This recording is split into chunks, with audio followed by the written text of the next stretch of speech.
અરે તું રોવા માંડી કે શું છે? એ પિંકી, એ આને તું જાણી તો રાખ, રોવે કા? તમે પાછા કેમેરા બંધ કરી દો પહેલા તો તમે. અરે પણ એમાં કઈ રોવાનું ન હોય. એ પિંકી, એમાં એ પાછી આવજે તું. તમ તારે કઈ રોવાનું નથી કઈ યાર. તમે બે તો પાછી તું આવજે, બધાને રોકાઈ જવું છે. તને એમ નહીં, મને કેમ એવું લાગે છે કે તને મારું ઘર ફાવી ગયું અહીંયા?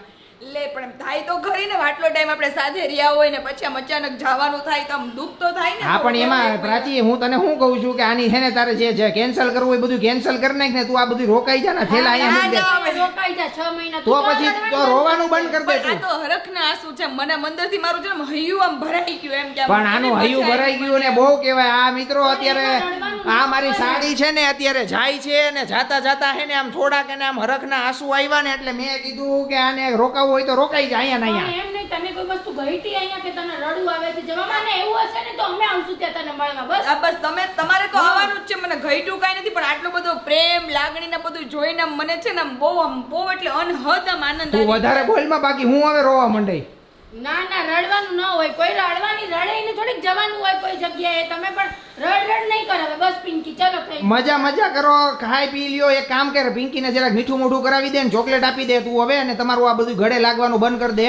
એટલે પિંકીને જરાક ચોકલેટ આપી દે ને એટલે એનું મીઠું મોઢું થઈ જાય. એટલે શું છે કે મીઠું આવી ત્યારે તારું મીઠું મોઢું કર્યું તું ને, તો હવે જા ત્યારે મીઠું મોઢું કરવું પડે કે ન કરવું પડે?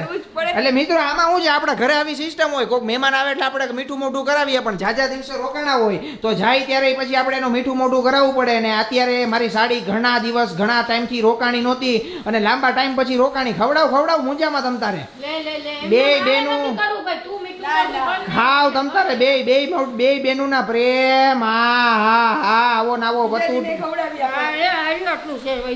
હા લે મિત્રો, આવો ને આવો પ્રેમ છે ને બધા ની વચ્ચે બહેનો રહેવો જોઈએ. મોજ કરતી રહેવાની છે જિંદગીમાં. ભાઈ બહેન અને ફેમિલી એટલે જ તમારું ફેમિલી હોય કે ભાઈ તમે સપોર્ટ કરો એકબીજાને અને તમને આમ ખૂબ જ મજા આવી જાય. પણ એમ નહીં, મારે કાલે છે ને પિંકીએ મારી માફી માંગી હતી ને તારી માફી માંગી હતી, પણ આપણે પિંકીની માફી ન માંગી. કારણ કે પિંકીની આપણાથી કંઈક ખોટું લાગ્યું હોય, આપણાથી કંઈક બોલાઈ ગયું હોય, એવું થયું હોય, એને મનદુખ થયું હોય તો આપણે એની માફી માંગવી પડે. હો પ્રાચી? ના એવું કાંઈ નથી જીજાજી. હવે તમારે થોડી માફી માંગવાની હોય. બસ મજા આવી, હસી કેમાં સમય વયો ગયો ને ખબર જ ન પડી. મને એમ લાગે હું જસ્ટ કાલે જ આવી છું. એને આવવાનું હતું ને, મેં ફોનમાં વાત કરતા હતા હજી કેટલા દિવસ બાકી છે, કેટલા દિવસ. આ દિવસ આવીને દિવસો વયા ગયા તો કેટલા દિવસ રોકાઈ ગયા, કેટલા દિવસ વયા ગયા અને ટાઈમ પાસ કેમ થઈ ગયો ને કઈ ખબર ન પડી. એટલે એમાં એવું થાય મિત્રો, ઘણા લાંબા ટાઈમથી કોઈ આપણી ઘરે આવ્યું ન હોય ને પછી આવે ને તો ક્યારે ટાઈમ જાય ખબર જ ન પડે.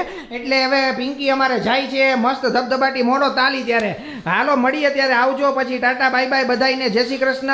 અને મિત્રો તમને જો પિંકીના વિડીયો જોવાની મજા આવી ગઈ હોય તો વિડીયોને લાઈક કરવાનું ભૂલતા નહીં, શેર કરવાનું ભૂલતા નહીં. હવે રોવાનું બંધ કરી દો બે બેનું. હવે રડતા નથી ભાઈ, પણ હવે આમ પછી ક્યારે પાછા મળશું એટલે એમ તો થાય ને કે મળી લઈ મળશું.